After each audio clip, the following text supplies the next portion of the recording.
Hi everybody, I am so excited to share my favorite read aloud book with you today. It's called The Book with No Pictures by BJ Novak. This is my kids' absolute favorite book for me to read to them. I have read it at their school for preschool and kindergarten classes, as well as to third graders, and I honestly could not tell you which group enjoys it more. So it's a really fun book for kids of all ages.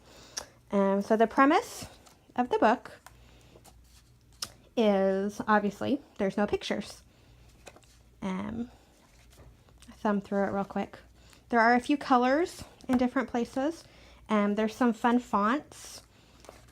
And for the reader, when you're supposed to emphasize different words, they do kind of change the font and they'll make it bigger and things like that.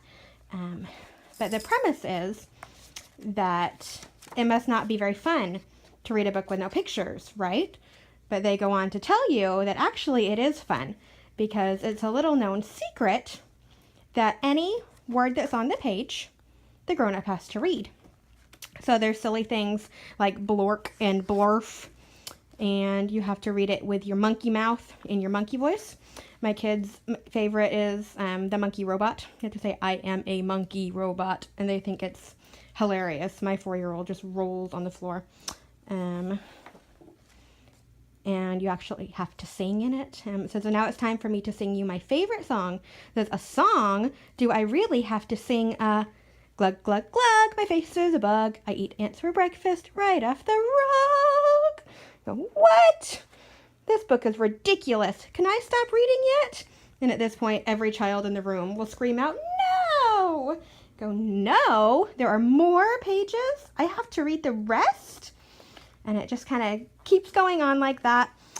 It says, the kid who asked me to read this book is the smartest kid too, because this kid chose this book even though it had no pictures, because kids know that this is the book that makes grown-up have to say silly things and make silly sounds like, oh no, oh no, oh no, here it comes. And you see all of the silly sounds.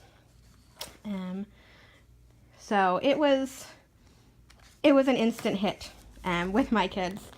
And it was fun for me to read to them because typically books for young children focus heavily on the illustrations, and the kids want to look at the book with you, and they like to point out everything in the pictures. This is a fun example of a story that is made for children, but relies on the reader to make it fun. Because if you were to read this just very monotone and just going through the paces, it would not be an interesting book. In order for it to be a fun book to read aloud, you really have to get into it, which I highly recommend. So if you have young children or work with young children, I would strongly encourage you to try out this book. Again, it is called The Book with No Pictures by BJ Novak, and it is one of our favorites. Thanks.